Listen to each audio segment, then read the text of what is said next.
Welcome back. Today we are going to take a journey through Bryce Canyon National Park in southern Utah. When you first stand on the rim of Bryce Canyon, it almost doesn't seem real. The colors, the shapes, the silence, it all feels otherworldly, like you've stepped onto another planet sculpted by wind, water, and time itself. Each sunrise paints the cliffs in shades of rose, gold, and amber, and each shadow tells the story of millions of years gone by. Now here's something that might surprise you. The name? It's wrong. Bryce Canyon isn't a canyon at all. See, a real canyon is carved out by a river, but there's no major river here. What you're actually looking at is a series of these massive natural bowls, or amphitheaters, chewed into the side of a high plateau. This is Bryce Canyon National Park, one of the most breathtaking landscapes in the American Southwest. Despite its name, Bryce Canyon isn't really a canyon at all. It's a vast series of natural amphitheaters carved into the edge of the Paunsaugunt Plateau in southern Utah. From above, it looks like a natural cathedral, a sea of stone spires known as hoodoos, standing shoulder to shoulder in silent formation. The park's signature feature, the hoodoo. These aren't just random rock pillars. They're these intricate, almost whimsical-looking spires that create a literal forest of stone.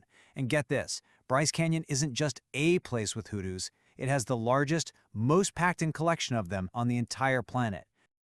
Over time, rainwater and the freeze-thaw cycle have sculpted these delicate towers from layers of ancient limestone, sandstone, and mudstone. What took nature millions of years to build continues to change little by little with every passing season. Walking among the hoodoos feels like wandering through a maze of color and texture. The air is cool and dry, and the scent of pine mixes with red dust kicked up by your boots.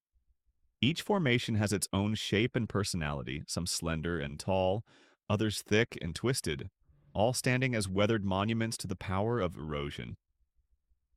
The Paiute people, who once lived and hunted here, told stories that these stone figures were ancient people turned to rock for misdeeds. In their language, they called them Ankaku-was-a-wits, the legend people. For those who venture down into the canyon, the experience changes completely. The famous Navajo Loop and Queen's Garden Trail lead hikers past towering walls and narrow switchbacks, through passageways carved by centuries of snowmelt and rain. You descend from the rim into a world of stone and silence, surrounded by the whisper of the wind and the echo of your own footsteps. Down here, the hoodoos stretch above you like cathedral pillars, and the play of light changes with every turn. Bryce Canyon isn't just a geologic wonder, it's also alive with life. Mule deer move quietly through the forests. Ravens soar overhead, calling across the vast amphitheater. And if you're lucky, you might spot a pronghorn grazing in the meadows or a red fox darting through the brush.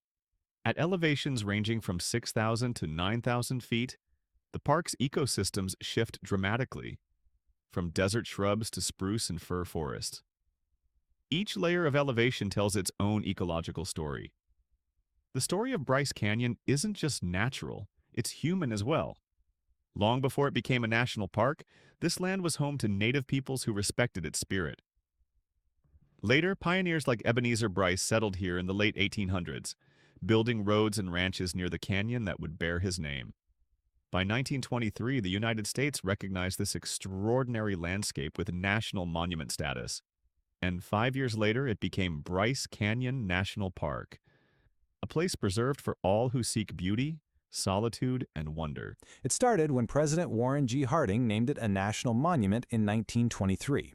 For a little while, it was called Utah National Park. But then, finally, on February 25, 1928, it got its final official designation as Bryce Canyon National Park.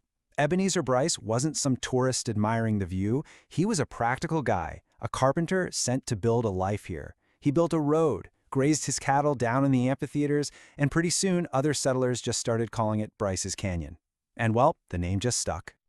Today, the park protects a pretty massive area. We're talking nearly 36,000 acres of this unique landscape and all the life within it. And a big reason it's so different is the elevation. The rim of the canyon sits at over 9,000 feet. That means cooler air, different kinds of trees, and views that just seem to go on forever. And those views, they definitely don't go unnoticed. The park now draws over 2 million people every single year, all coming to see this incredible sight for themselves. When you get a chance to travel out west, you owe it to yourself to make Bryce Canyon a stop on your adventure. We had a local tell us to get off of the interstate and take Highway 24 to Highway 12. They weren't wrong, the drive-in was just amazing. Check out our other videos on the amazing scenery in Utah. Thanks for watching.